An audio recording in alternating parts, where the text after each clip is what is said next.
Hello and welcome back to another Player 2 review discussion. As always, you have to deal with my bullshit, but today I'm joined by one half, some might say the best half, Ooh, of the House of Mario. Bryce, welcome aboard, mate. How are you?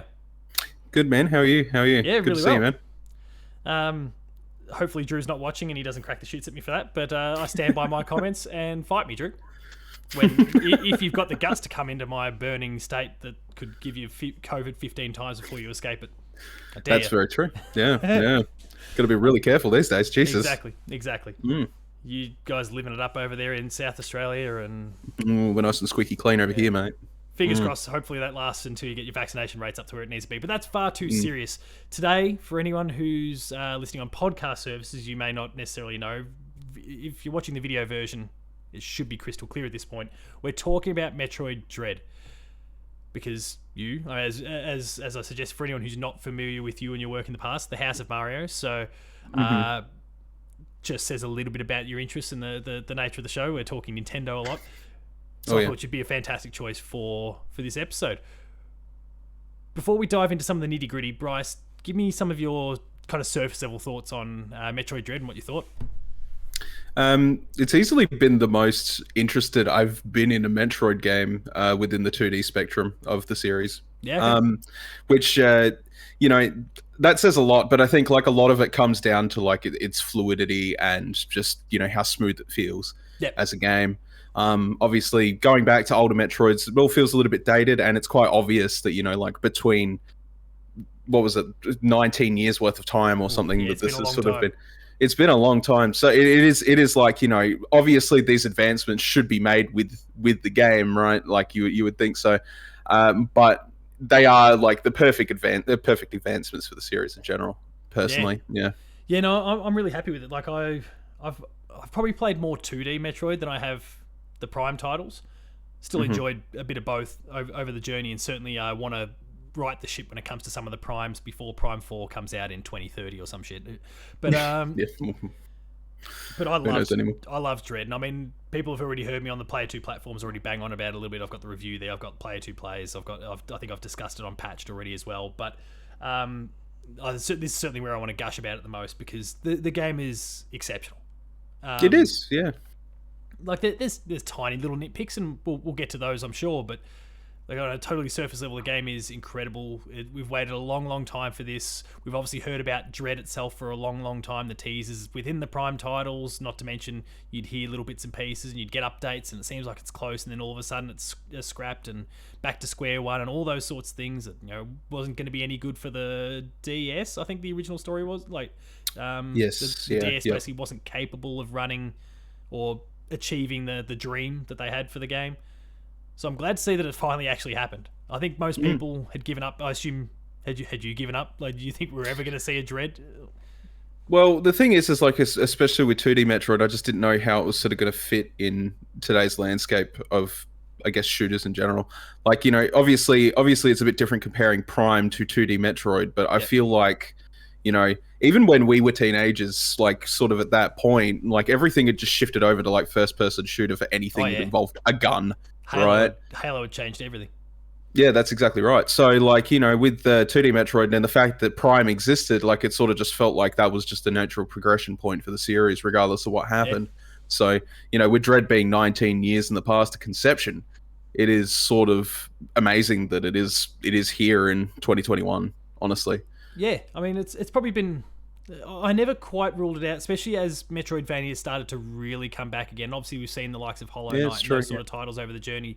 Even Castlevania's made some little attempts recently. Admittedly, some of them are mobile titles, but we've seen been remasters as well popping up. Like the creators, on the Nintendo and the Konami side, seem to be showing some sort of propensity to dip their toes back in. Obviously, we saw Samus Returns the other day, so I hadn't given up hope altogether that we'd see a new Metroid game. I didn't think it would be Dread. I genuinely thought, okay, like that was an idea that we wanted. We can't fulfill it, and we'll just never come back to it. But I'm thrilled that it's here and it's worked out pretty well. So we've danced around it a fair bit. I think the Dread component really kind of stems from what they were trying to achieve with the Emmy. What did you think of the Emmy? It was a good little breakup, and like, to be honest, I find that there's a lot of people that are sort of like neither here nor there about them. some people find the Emmy sections too invasive or whatever. I think that mainly comes down to how people find difficulty in coming up against them. Yeah, and even their confidence with stealth as a mechanic as well. That's it. Like, I think most of the Emmy at the very least, like you can outrun them, except for Fast Boy, who just lasers across the screen at you. Yeah, the fear of God went through me when he took off the first time. Yeah, you can't run from him. But overall, like, I didn't have that much difficulty, and because it's sort of very quickly sort of drags you in and out of the sections, like with the loading times and stuff like that included, like it doesn't feel like much of a hindrance. Yeah, it's kind of just like, oh well, shit, go back in there and try again. And what I hadn't realized is that there is 2 possible evade points during those Emmy bits. I did not realize that, like, going through it initially. I did initially. I reckon the first hour or two I thought it's one shot and then that's it. And then all of a sudden, I don't know, maybe it was just, fuck, they've caught me, that's it, I give up. And then all of a sudden I noticed there was a second one, like, oh, hang on, I got a second shot of this, and I started to have a crack at it. Missed the first time, get it the second time, or whatever. Obviously they really emphasize that your odds of survival when you take on an Emmy are unbelievably low, but I certainly felt like after a while I was really getting the hang of it, and I'm not going to go as far as say all the time, but maybe 50-50. I'd be able to get some sort of a counter in there and break away from it, which was always nice. And then certainly once you kind of understood what they were about, and obviously there's old Fast Boy, but once you started to get a bit of a head around what they were doing, and there were some environmental things that would try and trip you up, water, for example, that would slow things down and throw a real... Oh my god, the water, don't even remind me. Yeah. Before the gravity suit was painful. It was painful. And they really, we might potentially talk about that in more detail, but they really dragged that out to, like, the time it took to get the gravity suit. But yeah. Once you kind of understood what they were about, how they typically moved, you tended to be able to find ways to evade them fairly easily, regardless of what extra little skills they might have had, or the fact that they could, sense you through the walls, or any of those sorts of things. Like, you'd work out how to evade them even fairly well.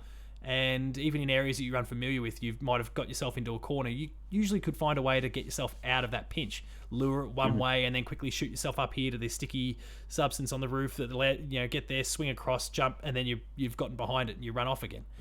There were always ways around it. It's just at first it did seem like a mountain to climb. That was my first thing, and I guess you were dreading them for a long time.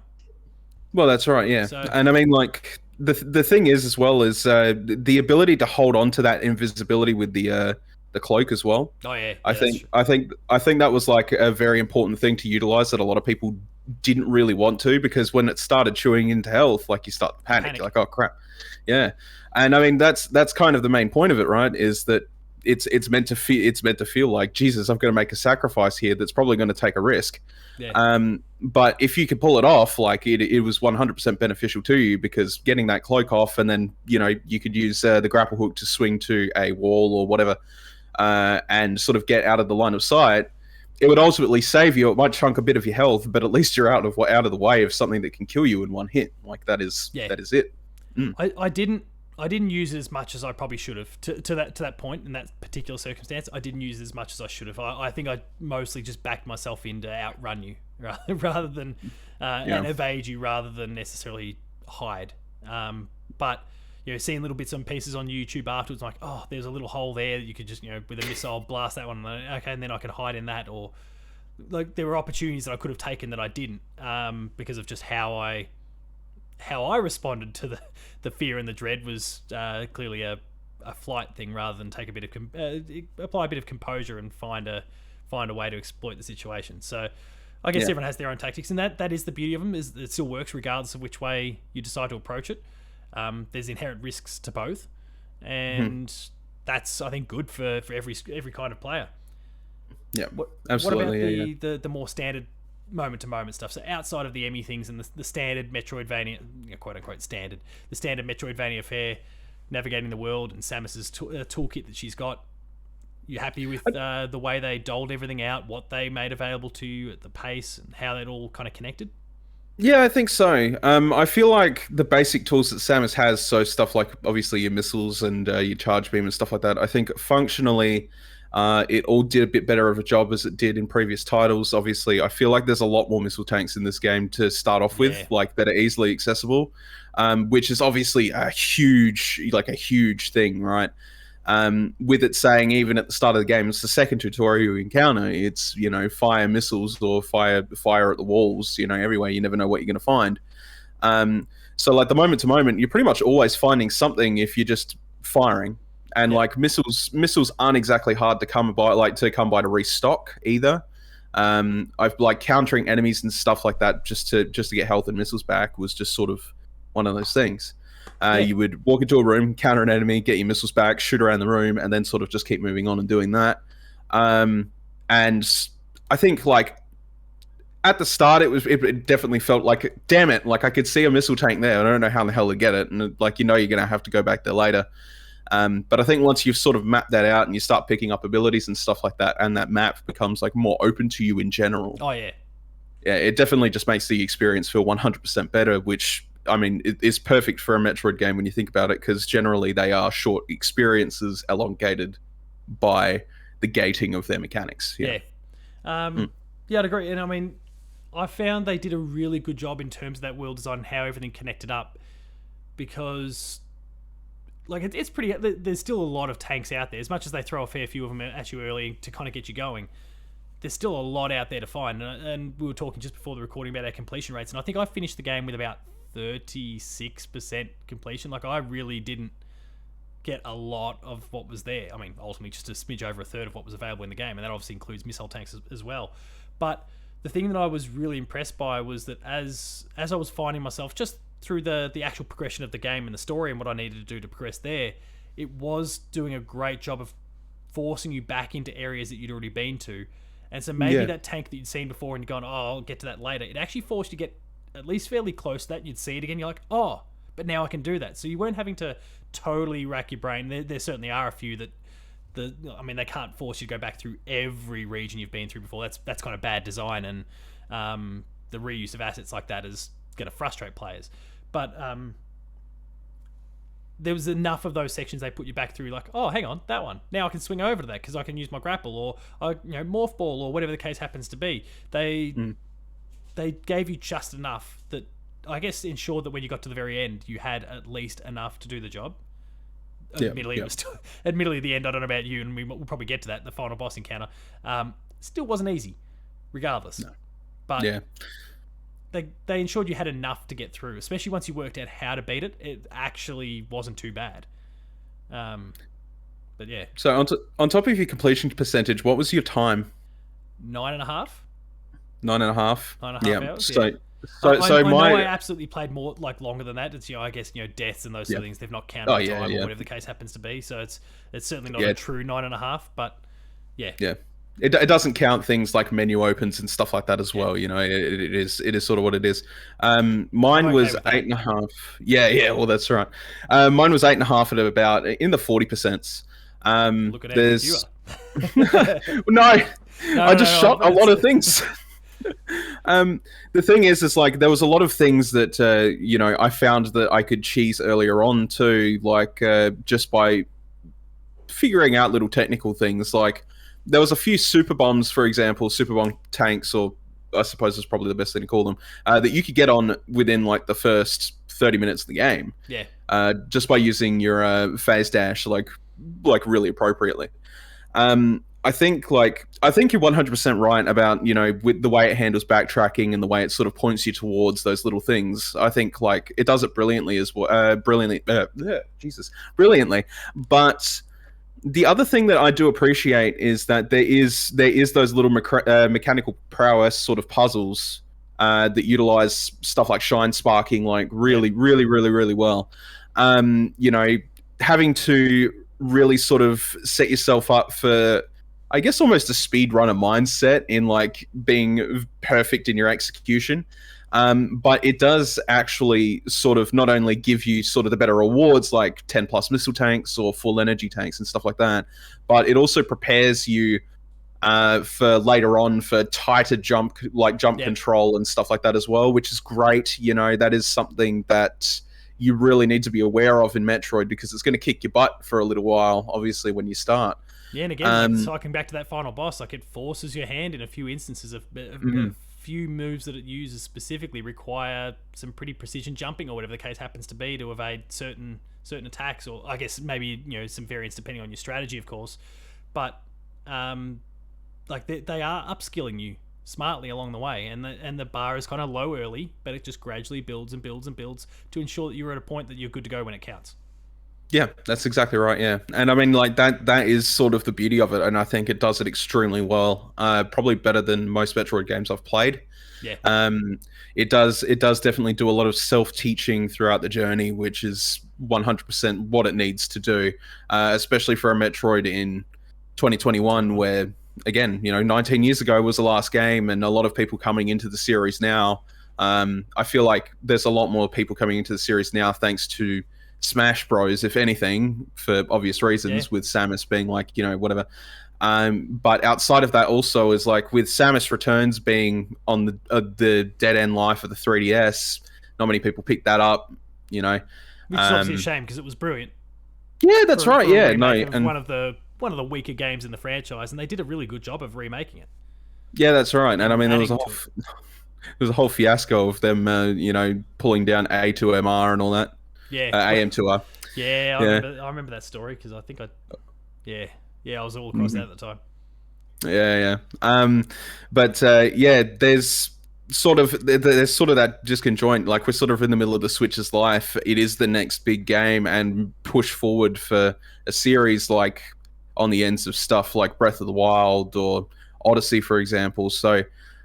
With all these people sort of picking it up now, it definitely. I'm pretty sure it sold quite well, even within its first week, beating Fusion. Things, I think it beat Fusion. Yeah, I saw a report. I think it was specifically just the UK at the time because the timing of other regions wasn't out there, and it was already close to lifetime sales of something like Fusion in that particular part of the world. So that's a really awesome sign. And it is something that we've obviously seen a lot with games on the Switch so far, whether it's Zelda or Animal Crossing or whatever the case happens to be. Now, this isn't going to do Animal Crossing or Zelda numbers for sure, but we are seeing that Switch bump in terms of sales, and it's fantastic because this is a franchise that, despite its quality for the longest time, has not gotten the love that it's deserved, and it's starting to get there. And I think the reasons you cited are right, and I do think, as I kind of highlighted early on, the whole Metroidvania thing and the Hollow Knights and the like of the world that have surfaced, the fact that phrase now is, it's not just the hardcore crowd who've played Metroid and Castlevania over the years that kind of know what it's about. A lot of more people know what it's about because of their introduction to it via a Hollow Knight or something else of that sort of nature. The people going, oh, Metroid, that's one half of the Metroidvania thing. Let's try it out. And I mean, everyone has a Switch at this point. I don't think there's anyone left on the planet that doesn't, the way they're selling.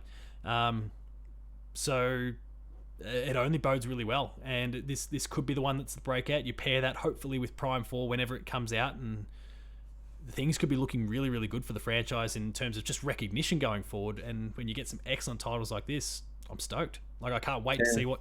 Well, the credits kind of indicate what Mercury Steam might be doing next, or post credits, I should say, are indicating what they're going to be doing next. But I can't wait to play Zero Mission again. I put the news article up the moment the game came out, so there's no shying from that. No one else seem to have really reported on that very much, but anyway. Yeah. I do think you're right. I think like this is sort of pushing on for the series in such a positive way. Yeah, and Metroid Prime 4 is obviously going to be the thing that I guess finalizes the future of it in some ways. Obviously, I think this will sell like hotcakes. Probably be one of the best-selling Metroids in the series, if not the best-selling Metroid in the series so far.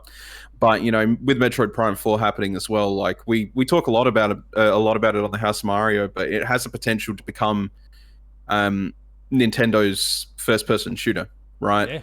Yeah. Nintendo's got like a hand in every bucket, but first-person shooter is something that they can never really get a grasp on, except for Metroid Prime. And they had it, and they kind of let it slip for a while there too.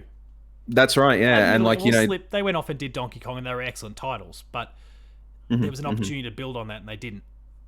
Yeah, that's right. And with with sort of things the way they were in Metroid Prime 2 Echoes, like they had like a sort of like a scuffed multiplayer almost, and then with Metroid Prime Hunters on the DS, that multiplayer was actually pretty solid. I played a hell of a lot of that multiplayer. Oh yeah. And it would be really nice to sort of see Nintendo sort of take flag with Metroid, give it those little things that need doing. Obviously, give it the campaign it needs, which I'm sure it'll get just fine. Metroid Primes are very much look around the place and scan the things to get some lore and, sort of things. And that's fine. That's all it really needs to be. But I do hope that they can also sort of factor in multiplayer as well and become and make it become Nintendo's prime first person. Yeah, well, that's right, because it's as old as Zelda and Mario, but it's never had the same recognition. And I think like it has 100% the potential to. I think they just really need to hit that bump. Yeah. Yeah, I mean, they've got an opportunity there. Will it be a Halo or Call of Duty? Of course not. No. But it doesn't need to be either. No. But the Nintendo market has matured a lot over the years, and there's opportunities for this sort of thing. So hopefully they can cash in on that. We've discussed the moment to moment. We've discussed the Emmy. We won't wade too deeply into kind of story and those sort of things. We're not trying to produce a spoiler cast here with this particular one. So, are there any other aspects that you really wanted to shout out that from your time with it? I think the actual design of bosses in terms of, I guess, repetitive learning was pretty good. Like overall, I feel like I definitely died a few times playing Dread. There's no question about that, and a lot of them were during bosses, right? And I never felt like anything was unfair or bullshit or was against something that I could avoid. There was always something I could avoid or I was just doing wrong. Well, they straight up tell you that like every move is like every time you die there's the load screen, like every attack is avoidable or dodgeable or whatever their language is. Like, okay, stop reminding me, you're making me feel worse about this. Yeah, that's right. But like that geared me up, and like by the time I got to that final boss, there's sort of a lot of people that were like, oh, it's really hard and stuff like that. And there was the info going around that was like the boss has the same amount of HP that it does in harder difficulties, for example. And they're just like, they really want that boss to kick your ass. But the reason they want it to kick your ass is because you were supposed to learn like all the way throughout. And the boss design, like it really did do it quite well, which I'm pretty happy for. And I think like a lot of the boss moments, while the encounters probably weren't as flashy as they could have been, and some were definitely treated better than others. Oh, for sure. It still definitely felt satisfying, and you got a nice little payoff with a nice little cutscene of Samus doing something badass, and that was definitely Yeah. She looked real cool when she was doing some of those moves. She also looked great during some of the, and this is a slightly negative note here, she also looked great just even during some of the loading things when you're getting on one of the rail things and transporting elsewhere, and then the slowdown would kick in, like, oh, that's a shame. Yeah, because they make it look very atmospheric, and you're like, oh, that's real nice, and then all of a sudden it stuns, the frame rate takes a dip, and like, oh no. No. Yeah, you're like, damn it. Admittedly, it's like you're just watching her kind of standing still as light kind of flickers past, but it's a bit of a shame. Like it's a dampener. But I mean, there's really not that much to fault about the game. I agree completely when it comes to the bosses. There was nothing unfair about them at all. There was a learning curve. You had to understand the pattern and then adapt to it. And that did extend to the final boss, where it's got 3 stages, and I mean a 4th kind of, but like the 3 main stages you got to deal with there, and it is you've just got to learn how it moves, learn what it does, learn how you need to respond, and once you do, it's pretty straightforward. It's not super challenging. And like I remember I was talking to Daniel Vuk, so he runs Vuk's, another local outlet for anyone overseas that's not necessarily familiar. They do some awesome Nintendo stuff, so go check that out as well.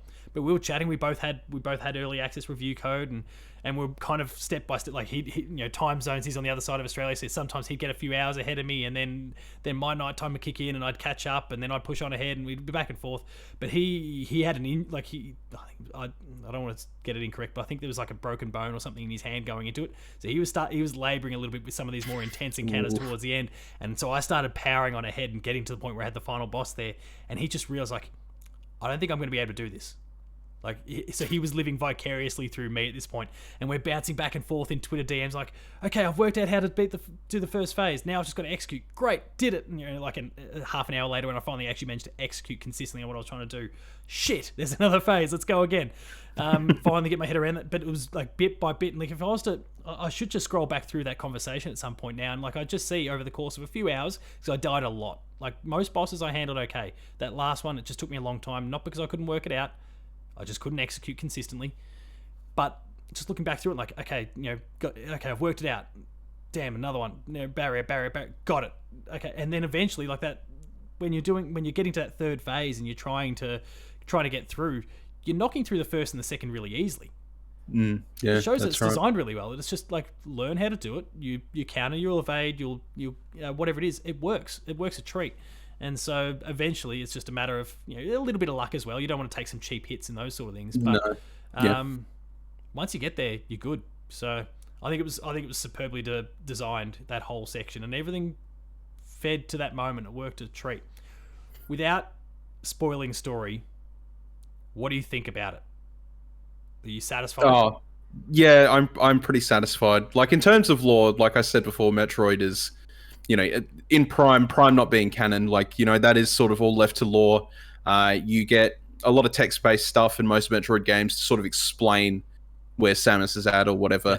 But, being somebody that hasn't beaten every Metroid, in fact, hasn't completed most Metroids and only played them, but knows all the lore, and sort of read through the manga, that is available, but not, it's sort of, it's old at this point.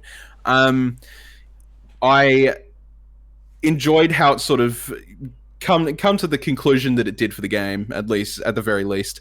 It was definitely a bit of a surprise, I guess. Overall, it was a good turnaround. Yeah, absolutely riveted. It invested, like it really invested some amazing moments right in there to sort of capture the player, especially for the long-time Metroid fan that's been waiting for this. A lot of people are sort of calling this the end. I'm not sure if it ever could be the end. No. I think like it could definitely go on from here, absolutely. But the information it provided is more information than they've provided in a very long time about Metroid and Samus herself.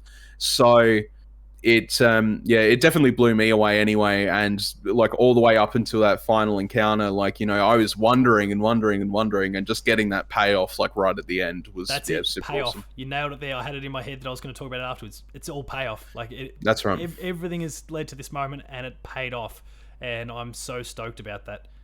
Mm-hmm. Bryce, before we wrap things up, any final thoughts about the game at all? I guess I just want to put its praises out there and say that it's definitely one of the tighter Metroid experiences I've ever played in my life. Yeah. I'm very likely to go back to it because of how seamlessly and simple it plays, and I've come through it. I've been through all the deaths I have. God knows how many there were, but it was definitely not an unfair experience. It was very calculated, very well thought out. I know when I was being stupid. I knew when I could get away with things. And I think that's what made it really special. Obviously, now that it's sort of in the place it is, the full 360-degree movement in order to target and stuff like that, as opposed to old Metroid having like a sort of 8-prong aiming system. Yeah, I like that 360. It's nice. It's just nice to see that development. Yeah, that's right. It's and it makes all the difference because it means enemies can have a lot of minor adjustments and stuff like that, and they could be more difficult. And I think that sort of leans in very well. I see myself. I've really got to go back and 100% the file that I've got, and I will. But after that, I'm really tempted to aim for those fast completions because it does, like Super Metroid has been the premier game for speedrunners at AGDQ like every year and stuff like that. It's always the last game they play. In the same way that game has always been the speedrunners game, this game is very much leaning into that, and like it feels fun to play fast. Yeah. So I definitely want to jump straight back into it ASAP, and I think Mercury Steam, I think they nailed it, man. I'd like it personally. That is just where I'm at. I don't think I've played a better 2D Metroid anyway. Yeah. wholeheartedly agree. Outside of Mercury Steam, recognise your developers properly. That too, yeah. That's the only thing that pisses me off. That's right. Yeah. But outside of that, I mirror everything you said. It's just everything has been planned out and executed so well. Obviously, with it's not all Mercury Steam on their own. Consultation from Nintendo throughout, no doubt. They're careful about their babies. They look after them. But yeah, they've hit this one out of the park, and I'm just. Again, Payoff's what we're talking about. Like it's been nearly 20 years since the last 2D. We've obviously seen some 3D entries, but it's been a long time, and it paid off. So I'm thrilled. Bryce, as I mentioned before, House of Mario.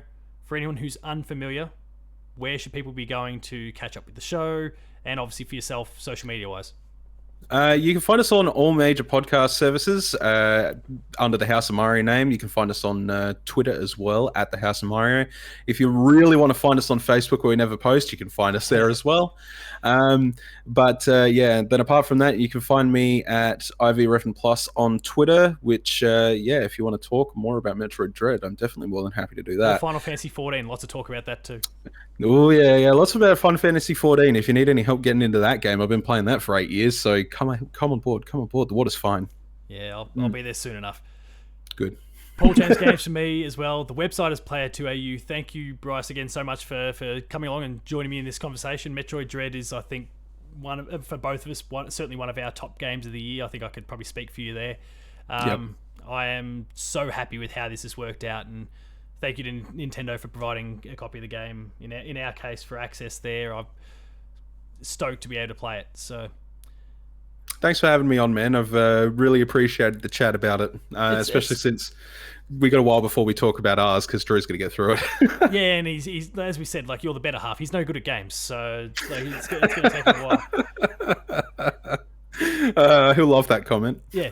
Thanks a lot for watching, everyone, or listening on podcast services. Make sure to do all the subscribes and all those sort of things on all the relevant feeds. Thanks a lot, and we'll see you later. Ciao.